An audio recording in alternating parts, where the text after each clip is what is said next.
घटना कौन है स्वर्गपुर सुधर्मा सभारे देवराज इंद्र देवता मान को आज प्रश्न टे बाढ़िले कौन कहले हे देवगण ओ ये संसार रे सबुठारो श्रेष्ठ किए माने बड़ो किए किछे देवगण कहबा को गले कौन ये संसार रे मां धरित्री होछि सबुठारो बड़ माने वसुदिया होछि बड़ काहे के कौन भाई कले सचराचर जीव जगत को हाँ कोल रे धारण करी वाह समस्तंकर अलियर तळे सह्य करी हाँ समस्तंकर पेट को दाना मुठिए खंजे दउछि वसुदिया होछि बड़ तमे कहलो मो मन को पाउनी देवराज इंद्र एक उपहार आनी देवगण को हस्ତରେ धराई देले अच्छा कले हे देवगण ओ जदे मां धरित्री होछि ए संसार रे श्रेष्ठ बोले तमे कहूछ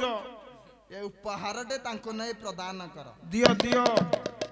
देवगण माने उपहार टे नै मां धरित्री निकट रे पहुंची गले कौन कहले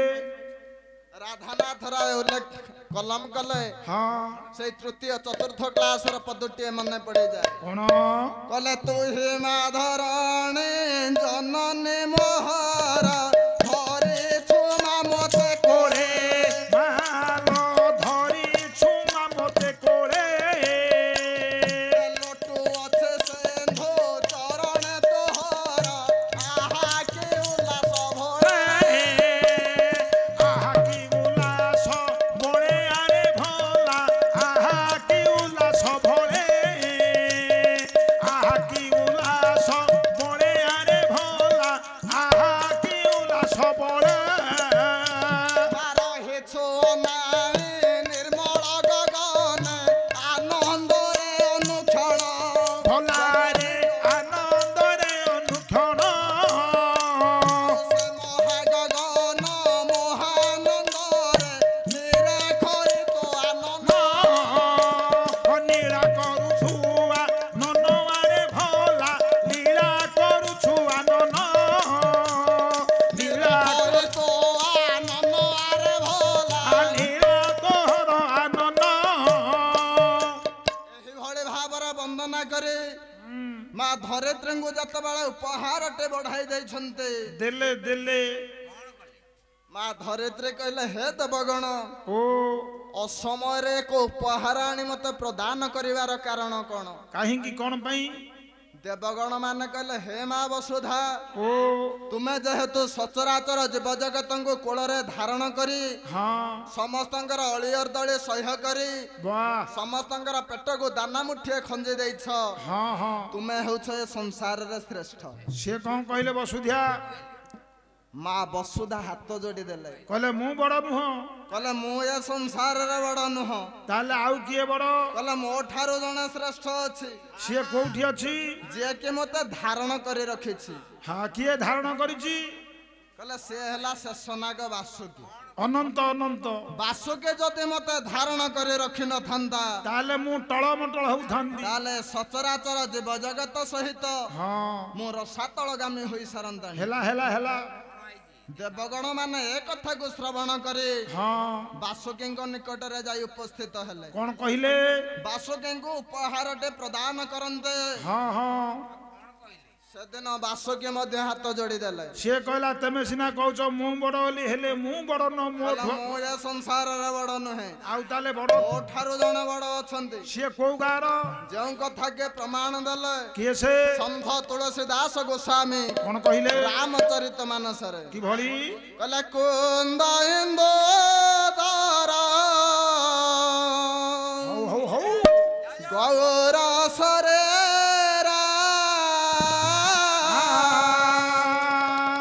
ଭୋଜ ପ୍ରଲମ୍ବ ପରେ ଧନ ମୁନି ତେରା ରାମ ରାମ ରାମ ଜୟ ରାମ ରାମ ଜୟ ରାମ ରାମ ରାମ ରାମ ଜୟ ରାମ ରାମ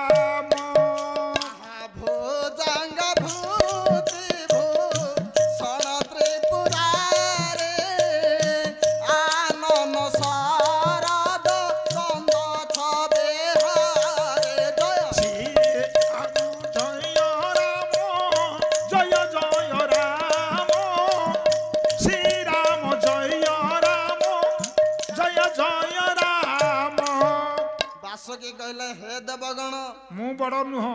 ଯେଉଁ ଦେବଦେବ ମହାଦେବ ହେ ମତେ ଗୋଟେ ଅଳଙ୍କାର ସଦୃଶ ଗଳାରେ ଧାରଣ କରିଛନ୍ତି ହଁ ହଁ ସେ ଶିବ ଶଙ୍କର ଭଗବାନ ହେଉଛନ୍ତି ଏ ସଂସାରରେ ଶ୍ରେଷ୍ଠ ହେଲା ମୁଁ ବଡ଼ ନୁହଁ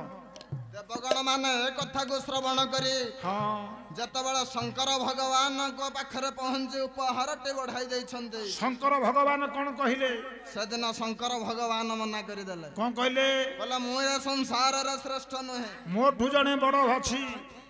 କହିଲେ ଭଗବାନଙ୍କର ଯୋଡ଼ିଏ ଅକ୍ଷର ଜପ କରିବା ପାଇଁ ହେଲା ହେଲା ଏ ପୃଥିବୀ ପୃଷ୍ଠରେ କେଉଁଠି ହେଲେ ସ୍ଥାନ ଟିକେ ମିଳିଲା ନାହିଁ ନା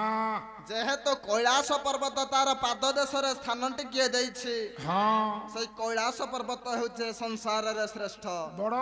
ଯେ କି ପୃଥିବୀର ମେରୁଦଣ୍ଡ ସଦୃଶ୍ୟ ହେଲା ହେଲା ଶଙ୍କର ଭଗବାନଙ୍କ ଠାରୁ ଦେବଗଣ ମାନେ ଏ କଥାକୁ ଶ୍ରବଣ କରି ହଁ ଉପହାରଟେ ନେଇ ଯେତେବେଳେ କୈଳାସ ପର୍ବତକୁ ପ୍ରଦାନ କରୁଛନ୍ତି ହେଲା କୈଳାସ ପର୍ବତ ମଧ୍ୟ ମନା କରିଦେଲେ କ'ଣ କହିଲା କହିଲା ମୁଁ ଏ ସଂସାରର ଶ୍ରେଷ୍ଠ ନୁହେଁ କିଏ ମୋଠୁ ଜଣେ ବଡ଼ ଅଛି କହିଲା ମୋ ଠାରୁ ଜଣେ ବଡ ଅଛି ସିଏ କିଏ କହିଲା ଦିନକର ଘଟଣା କହୁଛି ଶୁଣ କ'ଣ ଜପ ତପ ସାରି ଭ୍ରମଣ ଉଦ୍ଦେଶ୍ୟରେ ଆଜି ଶଙ୍କର ଭଗବାନ ବାହାରକୁ ଚାଲି ଯାଇଥାନ୍ତି ଆଚ୍ଛା ଆସେ ଦେଖନ୍ତି ତ ହୋଇଛି କ'ଣ କ'ଣ କବି ସମ୍ରାଟ ଉପେନ୍ଦ୍ର ଭଞ୍ଜ କ'ଣ କହିଲେ କହିଲେ ବାମ କରରେ ହୋଇଣ ବାମ ବାମ କରରେ ହୋଇଣ ବାମ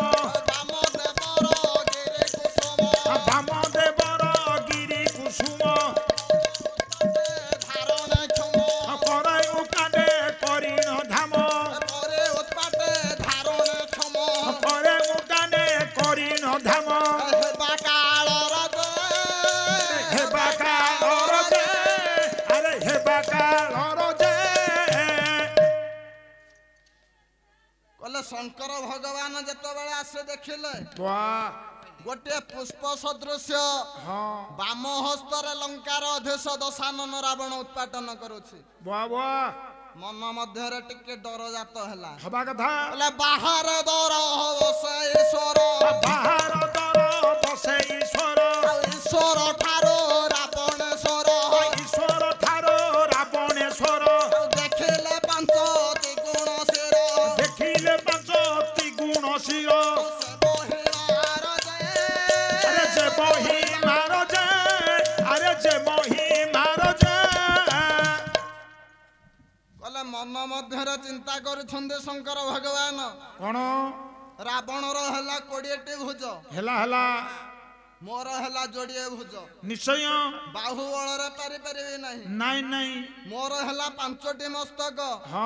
ରାବଣର ହେଲା 10ଟି ମସ୍ତକ ମୁଁ କେମିତି ବଡ଼ ହେବି ବୁଦ୍ଧି ବଳରେ ପାରିପାରିବି ନାହିଁ ନାଇଁ ନାଇଁ ତଥାପି ଶତ୍ରୁକୁ ନିଜ ପାଶରୁ ହଟାଇବାକୁ ହେଲେ ହଁ କଳେ ବଳେ କୌଶଳେ ହଟାଇବା ଦରକାର ବାଃ ସେଦିନ ଶଙ୍କର ଭଗବାନ କହିଲେ ହେ ଦଶାନନ ରାବଣ ଓ ମୁଁ ତ ତୁମର କିଛି ଅନିଷ୍ଟ କରି ନାହିଁ ନାଇଁ ନାଇଁ କାହିଁକି ମୋର ଏ ଭଙ୍ଗା ପଥର କୋଡ଼ିଆକୁ ଉତ୍ପାଟନ କରୁଛ ହେଲା ହେଲା ହେଲା ଗୋଟେ ସିଂହ ସାଙ୍ଗରେ ସିଂହ ସିନା ଲଢେଇ କଲେ ସୁନ୍ଦର ଲାଗିବ ନିଶ୍ଚୟ ଗୋଟିଏ ମଲ୍ଲ ସାଙ୍ଗରେ ମଲ୍ଲ ସିନା ଯୁଦ୍ଧ କଲେ ସୁନ୍ଦର ଲାଗିବ ଗୋଟିଏ ବୃଦ୍ଧ ସାଙ୍ଗରେ ବାଳକଟିଏ ଯୌବନ ଅବସ୍ଥାରେ ଯୁଦ୍ଧ କଲେ କ'ଣ ସୁନ୍ଦର ଲାଗିବ ନନ୍ଦକିଶୋର ବଳ ପ୍ରମାଣ ଦେଲେ କହିଲେ ବଳବନ୍ତ ସଙ୍ଗ ବଳବାନ ସେନା ପ୍ରକାଶ ପରାକ୍ରମ ଆରେ ଭାଲା ପ୍ରକାଶ ଏକ ରଭନ ଆରେ ଭାଲା ଆରେ ପ୍ରକାଶ ଏକ ରଧମ আহিନ ବଳ ଠାରେ ବଳ ଦେଖାଇବା আহিନ ବଳ ଠାରେ ବଳ ଦେଖାଇବା ନୁହଁ କ୍ଷତ୍ରିୟ ଧର୍ମ ଭଲାରେ ନୁହଁ କ୍ଷେତ୍ରୀ ଅଧର୍ମ ସେଦିନ ବୁଝାସୁଝା କରିବାରୁ ଭଗବାନଙ୍କ କଥାରେ ଦଶାନନ ରାବଣ ମତେ ଛାଡି ଚାଲି ଯାଇଥିଲା ବାଃ ହେ ଦେବଗଣ ଓ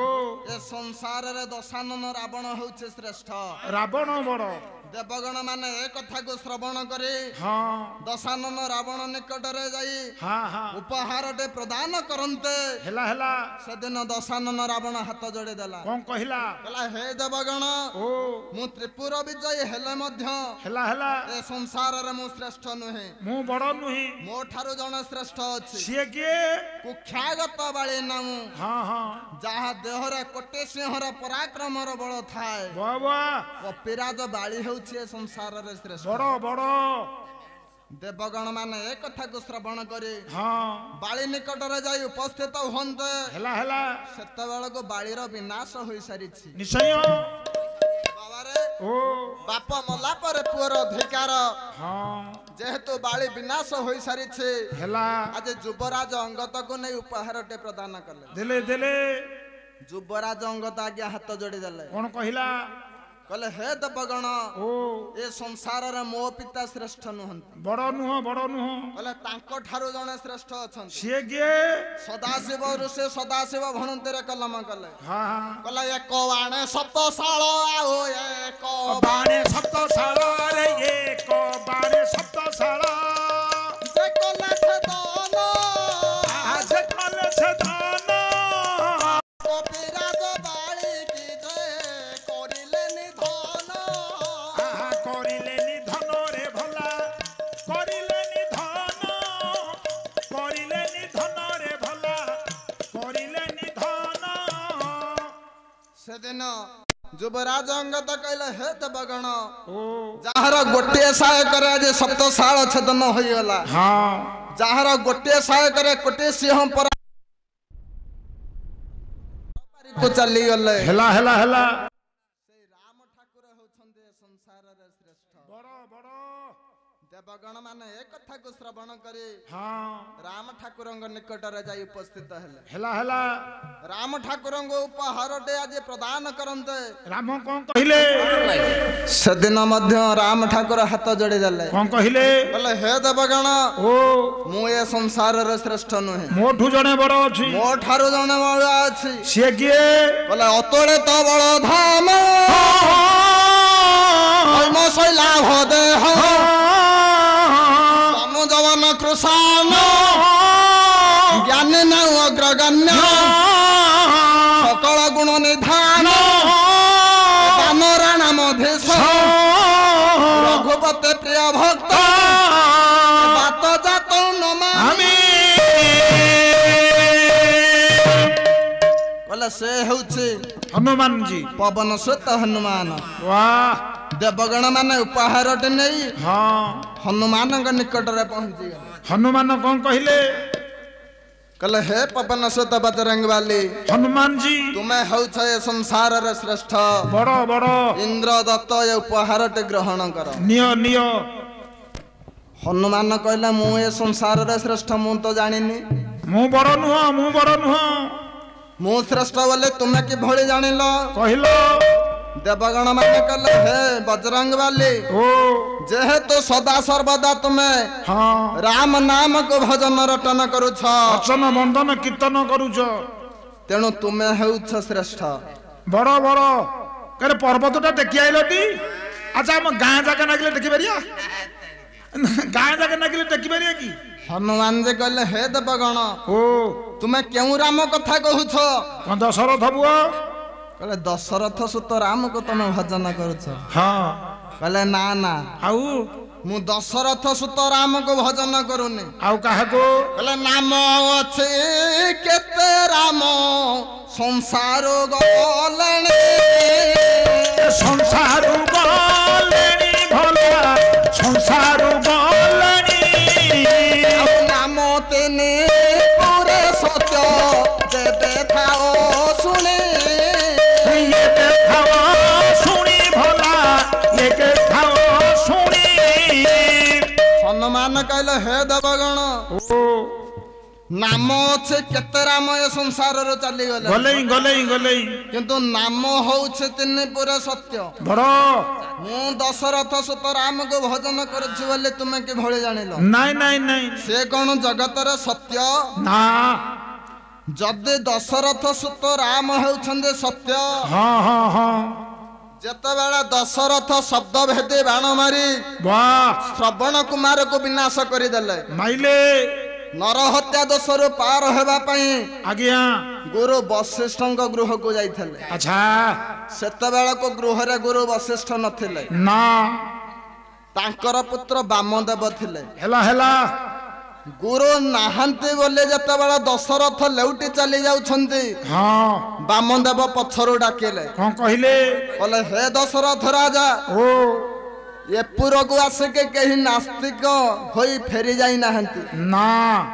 ସମସ୍ତେ କିଛି ନା କିଛି ନେଇ କରି ଯାଇଛନ୍ତି। वाह वाह ତୁମେ ଆସିବାର ଅଭିପ୍ରାୟ ମତେ ଟିକେ ଜଣାଇ ଦିଅ। कहीं के आइलो कौन पे आइलो कुहो ବୟସରେ ଦଶରଥଙ୍କ ଠାରୁ ବାମଦେବ ହଉଛନ୍ତି 7 ବର୍ଷ ସାନ, हेला କିନ୍ତୁ ଯେହେତୁ ଗୁରୁଙ୍କର ପୁତ୍ର हाँ ତେଣୁ ତାଙ୍କୁ ପ୍ରଣାମ ଟିକେ ତାଙ୍କ ପାଦ ତଳରେ ବନ୍ଦନାଟିଏ ଜଣାଇ वाह वाह କହିଲେ ହେ ଗୁରୁଦେବ, ओ ମୁଁ ଗୋଟେ ନରହତ୍ୟା ଦୋଷ କରିଛି, हेला हेला ସେ ନରହତ୍ୟା ଦୋଷରୁ କିଭଳି ପାର ପାଇପାରିବି उधार हेबी ସେଥିପାଇଁ ଗୁରୁଦେବଙ୍କ ନିକଟକୁ ଆସିଥିଲି। वाह ବାମଦେବ କହିଲେ ଏଇ କଥା ତ निश्चय ହେ ଦଶରଥ, ओ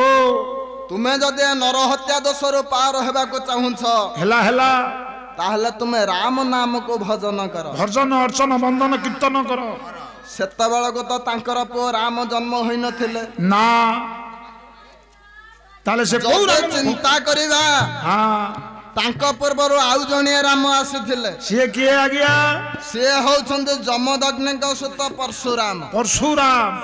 ପରଶୁରାମ ଯଦି ଏ ଜଗତରେ ସତ୍ୟ, हाँ ପରଶୁରାମଙ୍କୁ ପଚରାଗଲା, कौन कहले କହିଲେ ତୁମେ କଣ ଏ ଜଗତରେ ସତ୍ୟ? कहलो ପରଶୁରାମ ଟିକେ ହସିଲେ, आ କହିଲେ ହେ ଦେବଗଣ, ओ ମୁଁ ଏ ଜଗତର ସତ୍ୟ ନୁହେଁ। आओ ଯେଉଁଦିନ ପିତା ଯମଦଗ୍ନିଙ୍କ କଥାରେ हाँ ମା ରେଣୁକାଙ୍କ ସହିତ 4 ଭ୍ରାତଙ୍କୁ ହତ୍ୟା କରିଦେଲି, वाह वाह ପ୍ରଥମ ବରରେ ତାଙ୍କର ଜୀବଦାନ ମାଗିଥିଲି, हेला ଦ୍ୱିତୀୟ ବରରେ ମାତୃ ହତ୍ୟା ଦୋଷରୁ ପାରି ହେବା ପାଇଁ ଉପାୟ ମାଗିଥିଲି। हाँ हाँ हाँ ସେହିଦିନ ପିତା ଯମଦଗ୍ନି କହିଲେ ହେ ପରଶୁରାମ, ओ ଯଦି ମାତୃ ହତ୍ୟା ଦୋଷରୁ ପାର ହେବାକୁ ଚାହୁଁଛୁ हेला ତାହେଲେ ମହେନ୍ଦ୍ରଗିରିକୁ ଚାଲିଯା, निश्चय ମହେନ୍ଦ୍ରଗିରିରେ ଯାଇ ସେ ରାମ ନାମକୁ ଭଜନ କର। बंदन कर ତାହେଲେ ଆମେ ଜାଣିବା ଯେ ପରଶୁରାମ ମଧ୍ୟ ଏ ଜଗତର ସତ୍ୟ ନୁହନ୍ତି। अच्छा କହିଲେ ରାମଙ୍କର ପ୍ରିୟ ଭକ୍ତ ହେଲେ ହନୁମାନ। हेला हेला ହନୁମାନଙ୍କୁ ପୁନର୍ବାର ପଚରାଗଲା, कौन ସେ ରାମ ଯିଏ ଅଛନ୍ତି ଏ ସଂସାରରେ हाँ ସିଏ କେଉଁ ରାମ? कुराम ଏ ଦଶରଥ ସୁତ ରାମ କି ଆଉ କିଏ? अच्छा ହନୁମାନ ସେଦିନ ମଧ୍ୟ ଦେବଗଣଙ୍କୁ କହିଲେ ହେ ଦେବଗଣ, ओ ଯେତେବେଳେ ସୀତା ଠାବ କରି हाँ ମାଙ୍କର ରତ୍ନମଣି ଧରି ଚାଲି ଆସୁଥିଲେ, आहा ସମୁଦ୍ର ମଧ୍ୟରେ ମତେ ଟିକେ ଶୋଷ ଲାଗିଲା, हेला तृषा लागिला ତେଣୁ ଜଳ ଅନ୍ୱେଷଣ କରୁ କରୁ ଦେଖିଲି ଗୋଟିଏ ଦ୍ୱୀପରେ हाँ ଗୋଟିଏ ଆଶ୍ରମଟିଏ ଅଛି। अच्छा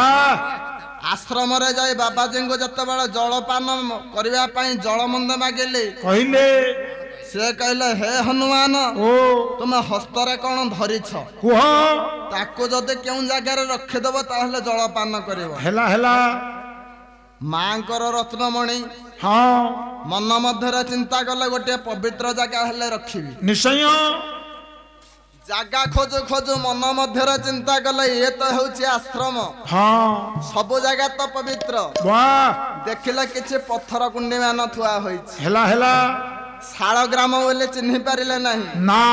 ତାରି ମଧ୍ୟରେ ରତ୍ନମଣିଟିକୁ ରଖିଦେଲେ। अच्छा ରତ୍ନମଣିକୁ ରଖି हाँ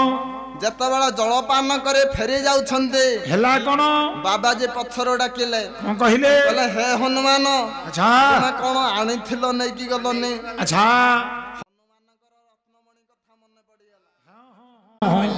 ଆଜି ଶାଳ ଗ୍ରାମ ମଧ୍ୟରେ ରତ୍ନମଣି ଖୋଜୁ ଖୋଜୁ वाह वाह ଦେଖିଲେ ବହୁତ ଗୁଡ଼ିଏ ରତ୍ନମଣି ପଡିଛି, हेला ସବୁଥରେ ସୀତାରାମ ସୀତାରାମ ଲେଖା ଅଛି। निश्चय କେଉଁ ରତ୍ନମଣିଟା ମାଙ୍କର ହନୁମାନ ଆଉ ଚିହ୍ନି ପାରିଲେ ନାହିଁ। जानी पालानी चिन्ही କହିଲେ, पालानी ହେ ବାବାଜୀ ମହାଶୟ, ओ ମୋ ରତ୍ନମଣିଟା ମତେ ଟିକେ ଦୟା କରି ଦେଇ ଦିଅନ୍ତୁ। देई दियंतु ବାବାଜୀ କହିଲେ ହେ ହନୁମାନ ଓ ପ୍ରଥମେ କେତୁଟା ରତ୍ନମଣି ଅଛି ଆଗ ଗଣି ଦିଅ। ଆଚ୍ଛା ଗଣୁ ଗଣୁ ଆଜ୍ଞା 108 ହେଲା। ହଁ ବାବାଜୀ କହିଲେ ହେ ହନୁମାନ ଓ ଏଠିକି 107 ହନୁମାନ ଆସି ଯାଇଥିଲେ। ଆଚ୍ଛା 107 ରତ୍ନମଣି ଥିଲା। ହଁ ତୁମେ ଗୋଟିଏ ରଖିବାର 108 ହେଲା। ହେଲା ହେଲା ତୁମକୁ ମିଶାଇ 108 ହନୁମାନ ହେଲେ। ହଁ 107 ରାବଣ ବିନାଶ ହୋଇଥିଲେ। ଗଲେଣି ଇଏ ଯୋଉ ରାବଣ ଜାନକୀ ହରଣ କରିଛି ୟାକୁ ମିଶାଇ ହଉଛି 108। ଆଧେ ତୁମ ରତ୍ନମଣି ତୁମକୁ ଦେବି ଯେ ହଁ ତୁମ ପ୍ରଭୁଙ୍କୁ ସାକ୍ଷାତ करे ରତ୍ନମଣି ଆଣି ଏଇ ଜାଗାରେ ରଖିଦେବ। ବୁଆ ହନୁମାନ ମନରେ ବିଚାର କଲେ ଭାବିଲେ ପ୍ରଭୁଙ୍କୁ ସଂକେତ ଦେଇଦେବା ପରେ ହେଲା ହେଲା ପ୍ରଭୁ ନିଶ୍ଚିତ ଭାବରେ ବିଶ୍ୱାସ କରିଯିବେ। ନିଶ୍ଚୟ ବିଶ୍ୱାସ କରିଗଲା ପରେ ଆଉ ରତ୍ନମଣିରେ ତାଙ୍କର କିଛି ହଁ ଆଉ ହକ୍ ନାହିଁ, ଆଉ ଖୋଜିବେ ନାହିଁ। ନା ତେଣୁ ରତ୍ନମଣି ଆଣି ଏ ଜାଗାରେ ରଖିଦେବେ। ହେଲା ହେଲା ହନୁମାନ କଥା ଦେଇ ରତ୍ନମଣି ଧରି ଚାଲି ଆସିଥିଲେ ପ୍ରଭୁ ରାମଚନ୍ଦ୍ରଙ୍କ ନିକଟ। ଆଚ୍ଛା ହନୁମାନ କହୁଛନ୍ତି ହେ ଦେବଗଣ ଓ ସେ ରାମ ବି ଏ ଜଗତର ସତ୍ୟ ନୁହଁ। ବଡ ନୁହଁ ତାହେଲେ ମୁଁ କେଉଁ ରାମକୁ ଭଜନ କରୁଛି ଟିକେ ଶୁଣ। ଶୁଣ ବୋଲେ ଆତ୍ମା ରାମ ସନାତନ ସଗୁଣ ନିର୍ଗୁଣ ପରମ ବ୍ରହ୍ମ ଦିବ୍ୟ ଭୂଷଣ हे दिव्य भूषण हे दिव्य भूषण জ্ঞানদাতা ভগবান दिव्य भूषण रामदाता भगवान दिव्य भूषण हे दिव्य भूषण रामदाता भगवान दिव्य भूषण